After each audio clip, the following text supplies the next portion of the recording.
Welcome back, WNST, Towson, Baltimore, and Baltimore Positive. I'm still wearing my pajamas from the weekend. I'm in my dude gear. I swore I was going to go jacket and tie and shave up this week, and probably will before we get to some of our education leaders here later in the week. I've got two different lifestyles here, Luke. It's a weekend of sports and watching the draft and trying to figure out wings and pizza from Pizza John's amongst others, and picking up chicken from Royal Farms over the weekend where I haven't gassed my car up in a period of time. And I did get a little East trip this weekend to get some crabs and crab cakes and crab soup. So big thanks to all of our friends, Costas as well as Al Seafood. We make a lot of crab cakes around here. Much love to everybody out there. And Luke, for all of us who watched the draft, there was the point like on Friday night where the Ravens owned the draft for like an hour, and Roger Goodell was in his pajamas, looked like he's getting his slippers and drinking a hot cocoa, or maybe having a toddy before he nodded off after the Harrison pick.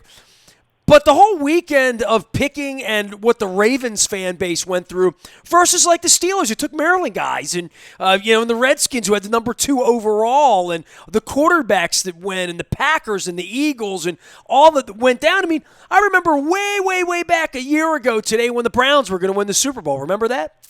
Yeah, and that's what makes the draft so fun. I mean, we talk about the possibilities of the future, and you just mentioned, all the hype that Cleveland had last year. And you think about the draft, that's when you really start to get some context and start to envision what the 2020 season is going to look like. We know there's uncertainty. We understand that. But putting that aside for a moment, just looking at how these teams are going to shape up, it's funny, as much as we talk about the Ravens draft, and I thought they got good value, and we can certainly debate a pick or two here or there as we have, and how much impact they make now compared to the next few years. But I think you look at the rest of the AFC North, I thought Pittsburgh's draft was fine. I didn't think it was great. I didn't think it was terrible. I mean, when you don't have a first-round pick, and of course they acquired Minkah Fitzpatrick during the season last year, gave up their first-round pick there. Who's the guy the Ravens would have loved to have had, right? Yeah. I mean, but it's always different in the same way that you think back to 2004, the year after the Ravens traded back into the first round and got Kyle Bowler. No one's going to get excited about Dwan Edwards in the second round as your top pick. I mean, that's just the truth. So Pittsburgh, it was fine, but I have to say, and they needed it because you look at these two other teams and the gap between them and the Ravens is very, very substantial. I thought Cincinnati and Cleveland both did well for themselves. Cincinnati, number 1 overall pick, right? I mean, you have the first pick of each round. You better do some good things, and I think they did, to their credit. But, even Cleveland, being able to come away with Jedrick Wills with the 10th overall pick after they already signed Jack Conklin in free agency, they have shored up their offensive line a lot. I mean, for all the talk about Mayfield and Odell Beckham and all the skill talent they had last year, their offensive line stunk. So they've addressed that. And I learned they have a coach this weekend, too. I mean, I saw the guy, everything. Right. My wife's like, who the hell's that guy? We'll see right now if he's around for next year's draft. I mean, that's just reality. But in all seriousness, I thought the Browns made some nice picks, not just with Wills, but Grant Delpit, the safety from LSU in the second round. I mean, some people thought he could be end of the first round kind of guy. I thought Jordan Elliott, defensive tackle, was a good pick for them. So they did well for themselves. And I thought Cincinnati, beyond just the obvious with Joe Burrow, I thought the Bengals made some nice picks as well. So, look, the Ravens are very clearly the favorite in the AFC North and should be by a pretty wide margin. And I think Ben Roethlisberger's health is the biggest wild card to see if anyone challenges them at all in this division, with Pittsburgh having the defense that they have, but questions on the offensive side of the ball. But Cincinnati, I like the T. Higgins pick. I know Dennis Kalatzis, our good pal, was a big fan of him, wanted the Ravens to draft him at the end of the first round going into the draft. But they were able to add Logan Wilson in the third round, inside linebacker. So they did some nice things. They improved themselves, and hey, when you're picking first overall, there's only one way to go, right? And so the Bengals have a long way to go, but I think they did a nice job for themselves. So it was interesting to see the AFC North, by and large, in its totality, do so well in this draft. Well, a lot of folks don't know, but you're married into an Eagles family through your sister, and in the previous segment, I talked about the booing and Roger Goodell and all that. No one likes to boo more than Eagles fans. Eagles drafts it's like a day at Hershey Park. It's like a big roller coaster, right? It's kind of like the Super Duper Looper. It's wild, right? I mean, they got Jalen Reagor in the first round, and I mean, people debated if that was too early for him, but certainly a talented wide receiver. So okay, they get Carson Wentz a weapon, right? I mean, Carson Wentz took that Eagles team to the playoffs last year. One, because the NFC East was garbage, but two, I mean, I don't know who he was throwing to on a weekly basis other than Zach Ertz. So they clearly needed help at wide receiver. And you're thinking, okay, continue to get him weapons, right? Continue to put help around him. It's the old Joe Flacco argument from years ago.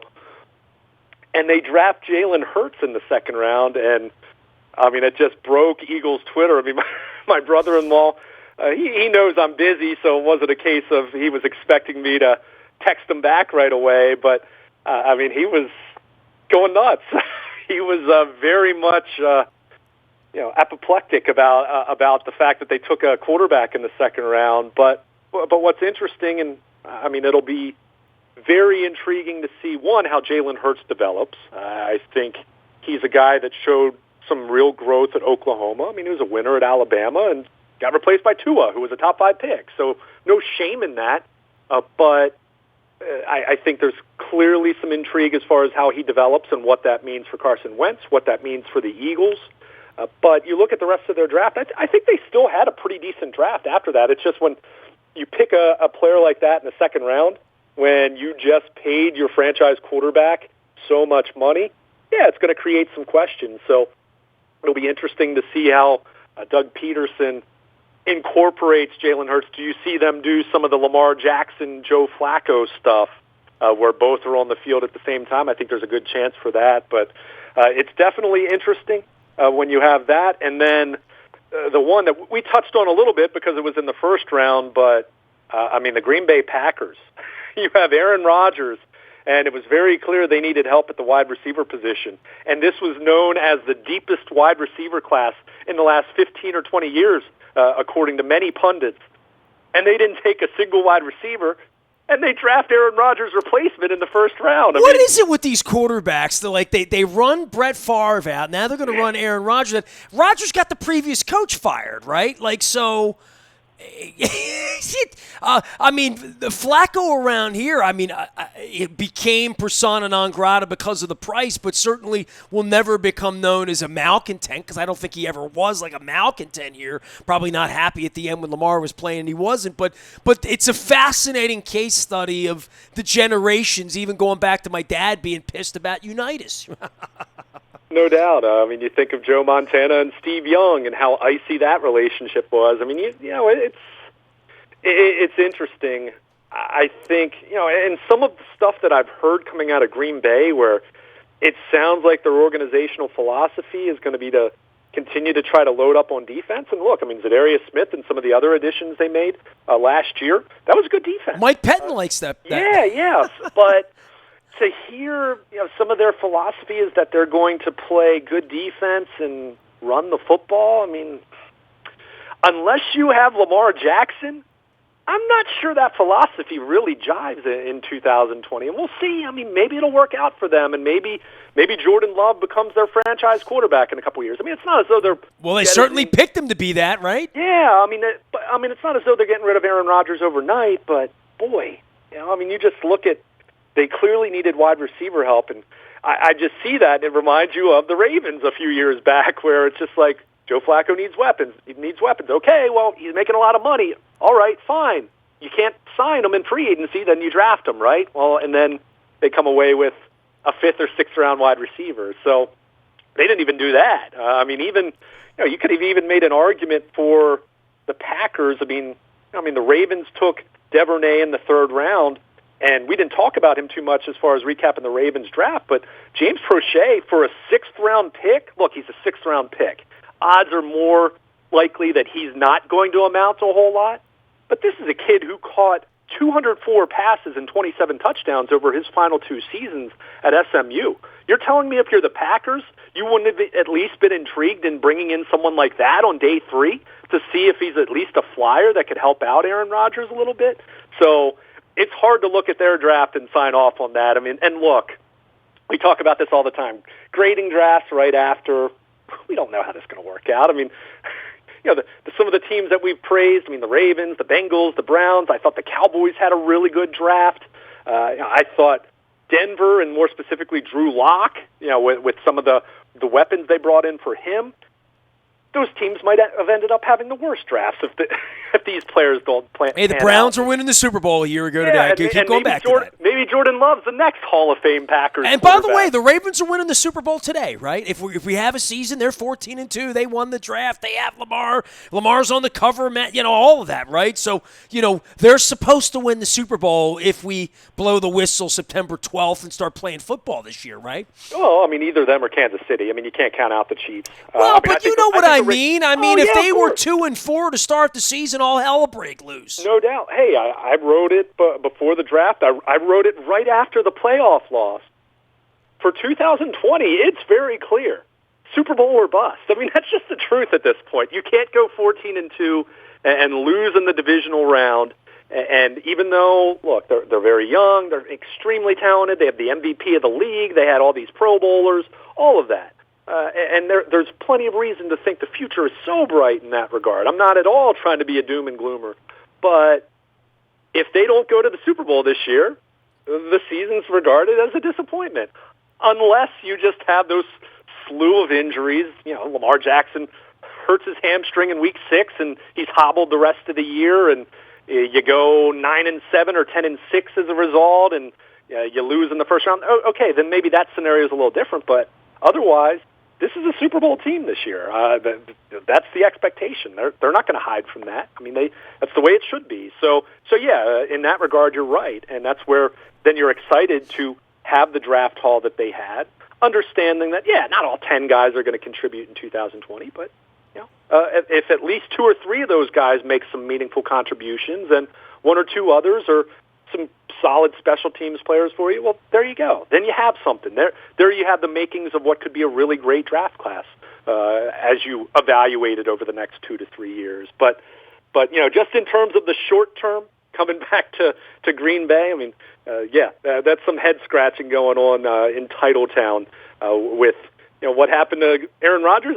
I guess he did the same thing to Brett Favre 15 years ago. So it's funny how things come full circle in that regard. He is Baltimore Luke out on Twitter, and Luke at WNST.net. We talk so much about the Ravens draft and Philadelphia, and we go through the division and whatnot, but just in general, the draft, when you sit back over the weekend, you get an overview, like we talked about Kevin Stefanski, you know what I mean? Long-time Viking, insider and guy that came from that whole system and whatnot, where these guys land, who the coordinators are, where the systems are.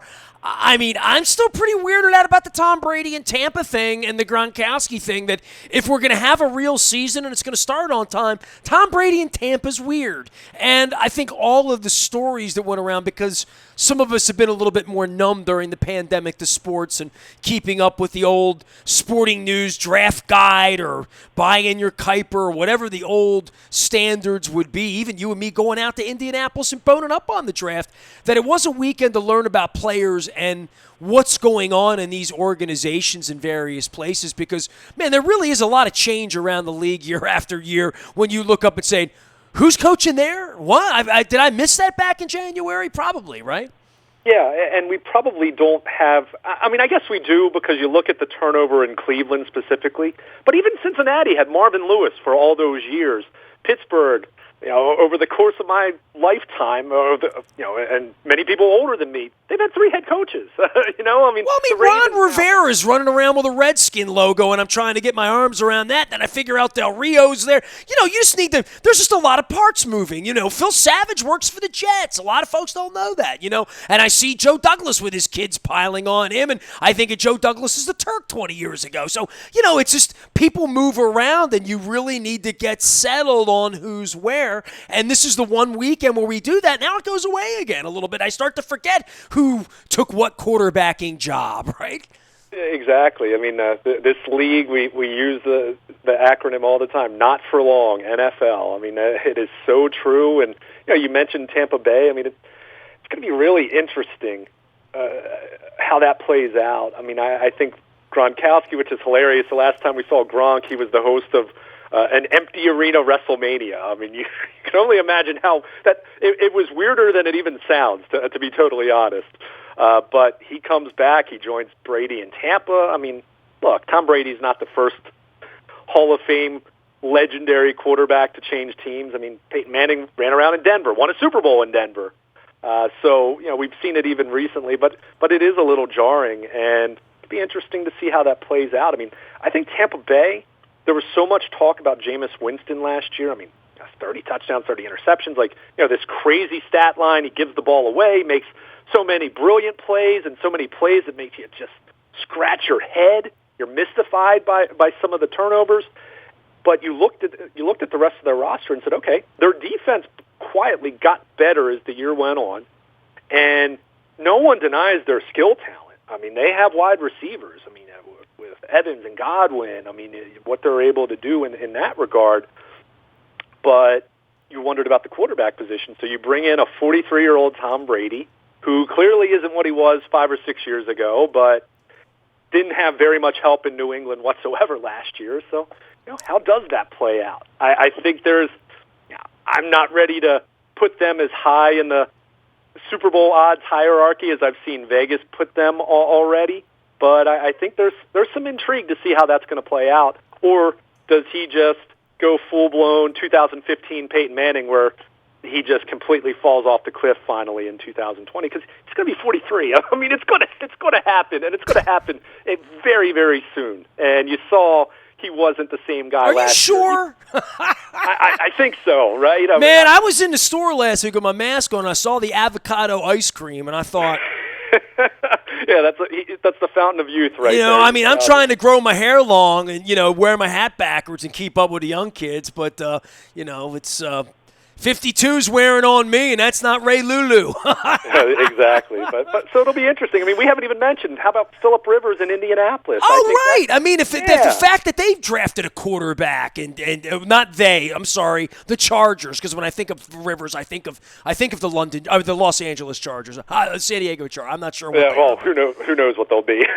I mean, the L.A. Chargers for right now. We'll see if that's the case 5 or 10 years from now. I'd make a joke about Fresno, but once you start playing in that dome, you probably never want to leave, Yeah, no question. But, I mean, it's fun. And, that's what the draft does this every year, but especially this year, it was fun. And, to kind of get some, an idea of how the league's going to look, I didn't mention it, but I thought Miami did really well for themselves, as they should when you have 3 first-round picks.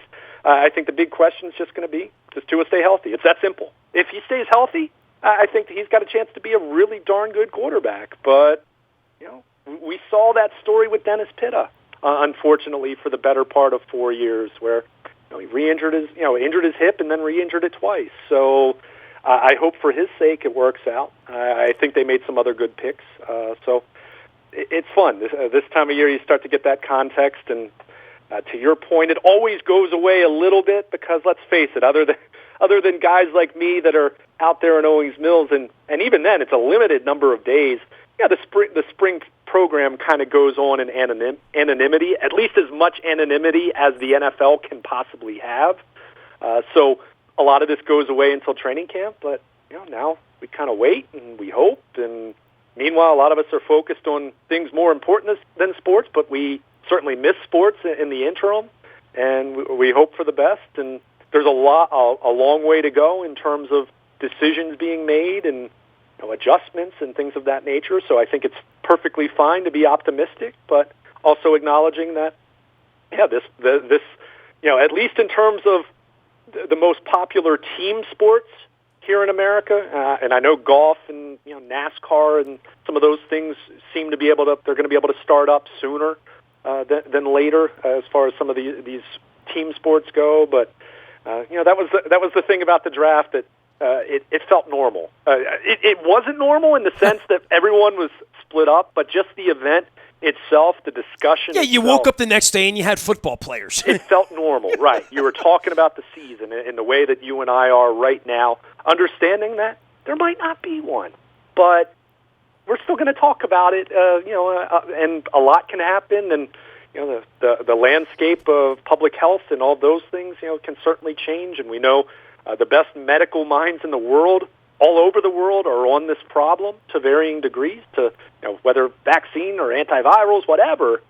So it's okay to be optimistic, but I think it's also important to acknowledge the possibility that it might not happen. But for one weekend anyway, it felt normal again, and it was fun to have that. And, again, kudos to the league for the way they were able to pull this off with the TV network. Hey, last thing for you on just the drama of all of it. When they were on the clock and dealt off to the Patriots, was Mims, I guess these are the things we wonder, and, where they took picks and where they were with Dobbins and who the player that they were eyeing there, backing up. But that was sort of a little strange back up at 60, right? And, I guess a lot got caught up in that because they did get an extra football player out of it, right? Yeah, certainly you could look at Mims. You could even go a pick earlier than that, Ezra Cleveland. Offensive tackle, a guy that probably, whether he's going to stick a tackle or whether you could move him inside the guard. I think either of those guys. And the Ravens, they're not going to say, oh, yeah, we wanted this guy and we didn't get him. We love Matabuke. We backed up and got him. Yeah. So you're always keeping that in mind with the proper context. But yeah, Mims certainly would have made sense. And, if there's one thing you could I'm not going to criticize, but just an observation, the two wide receivers they did take are guys that aren't real big. Certainly not guys that you're going to play primarily on the outside. They're more guys that would be slot types. And we talked a lot about, after the playoff game, them having another option to make plays on the outside. So they didn't necessarily address that directly. And Denzel Mims being a 6'3" wide receiver, you could have certainly argued would be that kind of outside option. Well, he's just sort of the name we'll look at 3 years from now and say, where's that kid? Because that's, there's always one of those. I think he's the guy in the draft, right? Oh, no doubt. There's plenty of those guys. Think about it. Well, Murray as well in the first round. You would watch him. Right? Think about it. Tom Brady is that guy for 31 other teams to varying degrees. Antonio Brown, before he went crazy, was that guy for 31 other teams. Every team. Think about it. 25 teams, including the Ravens, passed on Ray Lewis once.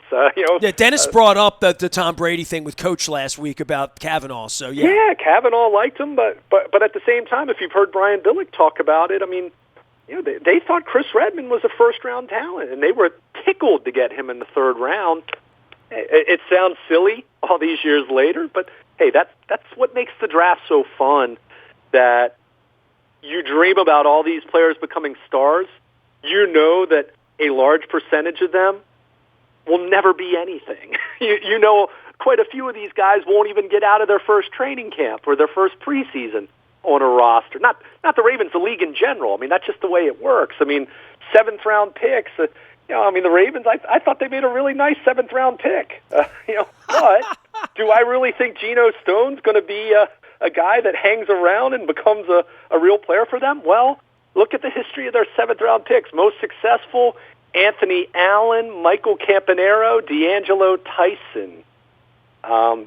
That's the ceiling you're kind of going off of historically for the organization. So chances are Geno Stone, probably hang around a year, maybe two, and maybe he does develop, but far more likely I'm still waiting on Wes Pate at this point. Yeah, Zach Sealer, Ozzie Newsome's very, very last draft pick. Wally Richardson still makes me angry because he scouts for Penn State. So yeah, so it's but that's what's fun about it. Every team, other than maybe the Packers right now, and maybe the Eagles to some degree, although, like I said, I thought they did really well for themselves later in the draft after the Hurts pick, even if you hated the Hurts pick if you're an Eagles fan.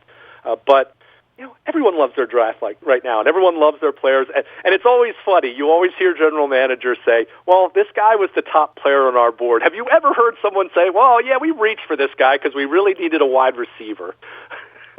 So, that's what makes this event so fun. That's what makes the draft so fun. It's all about projecting and trying to figure out what players are going to be, and then we you see the coaches go to work, these players go to work, and see if it happens. All right, man. Well, we shall part. We'll come back together whenever there's sports to talk about, and at least once a week we'll get together and find out, I don't know, how old wrestling videos are going or something, or I'll call and say, hey, Luke, let's talk about our favorite sports movies. But I'm not sure, where this is going. I mean, the Jordan thing's been interesting. There will be sports news, right? No matter what during the pandemic, whether it's, athletes getting COVID or staying in shape or Lord knows, I don't know how you get busted doing anything at this point when you're not allowed to leave the house, although Georgia's open for business, so we'll figure that out. But at some point, we'll have sports news, right? In the next couple of weeks, we will, of some kind, whatever that news is. We will, and I've been planning it. I've been working on it slowly but surely. I mean, the draft was devoting most of my attention, but Ravens scheduled to play their 25th season this fall, so I've actually been working on a top 25 regular season moments.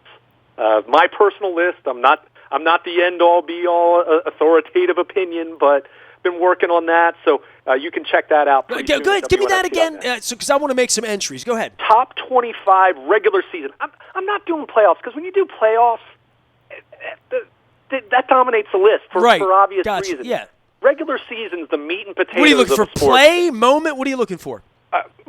In-game kind of moment. In-game moment. All right, yeah. So the Chris McAllister, Ray Lewis return, that's an in-game moment. Bet on that being on the that Ray list. Lewis Sproles play, that's got to be on there. Mm-hmm. Anything that happened in the Vikings-Ravens snow game is got to be on there. You could just say the ending, the last 2 minutes of that game. That's on there for sure. I'm trying regular season moments. It's fun because closing down Dallas Stadium and McGahee, that was kind of cool. And LaRon McClain had the long run. That as well. was cool. Yeah. I'm just trying to I'm going stadium to stadium, place to place, thinking of regular season sort of weird memories or things that happen. The Tucker field goal in Detroit was kind of cool. Yeah. As a memory for me, I remember that one. Regular season memories. I mean, I'm thinking Pittsburgh, Cincinnati, Cleveland, they're all a little bit. Well, the Lamar, Cincinnati play last year is going to be that's going to be a top fiver, right? I mean, all of a sudden. I don't know if I'd put it that. See, I think it's tough to put that top five because don't you feel like It's the Lamar most incredible football play of all time. What's wrong with you? Okay, but it's an incredible play, but the game was a blowout. All right, we're going to talk about this next week. Yeah, no, we'll get into it, but hey, there's plenty. Lamar Jackson will be on the list. I'm not going to promise that is on there because part of the problem with that, Nestor, is don't you feel like Lamar Jackson's going to do something like that every year? I mean, that's just, Your list sucks already. Your list is no good. Hey, this is an organization that has plenty of great, even regular season, some really special moments, and it'll be fun. It'll create some fun debate. All right, next week we'll start. I'm gonna put. I don't want to argue it anymore. I want to put it for next week. So next week I can come on and say your list sucks. I'm going to roll this out. This is going to be. I'm thinking later this week or next week is when I'm going to start it, and I'm going to do one per weekday. So we want to space this out. So, but we'll get into it, and certainly some of the ones that you mentioned, they're going to be on the list. All right, and we'll get together and we'll geese. Okay, fine. It'll give us something. Hey, it'll be a little bit of nostalgia. How about that? All right. And if I get to do nostalgia, it'll be top 25 all-time Oriole baseball player names. I'm starting with Drungo Hazewood. I was going to say, you took Drungo Hazewood right off the bat. Take him with the first pick. I take Drungo Hazewood. All right. All right, dude. Take care. Hang in there. You can't have Oswaldo Peraza either, but, We'll have there fun. You go. Well, how about a few years back for the Showalter era, Odrisamer Despaigne. I'm still trying to figure out how to pronounce that. Yeah, exactly. So am I. I'm pretty sure that wasn't right. Yeah, let's get the 25 we can't pronounce. See, we all have topics. I mean, this would be what we do if we were still 105.7. If we were still taking phone calls. This would we'd be having to think these up every day and do them because there's nothing to do. So we'll do it next week. How about that? So give you a little time. All right. Sounds good. I'm ready to do it, just not all day. He is Baltimore Luke at WNST.net. Facebook, Twitter, LinkedIn, Snapchat, Instagram. Heavy thoughts at Baltimore Positive, where we're going to be doing lots and lots of university presidents. Kim Schatzel's going to be here. Dr. Rabowski's going to be here from UMBC this week. So lots and lots of stuff. So make sure you're checking that out. We're also having chats with our Attorney General in Brian Frosch, as well as Scott Schellenberger from Baltimore County. Don Moeller here for arts, education, and Baltimore Positive.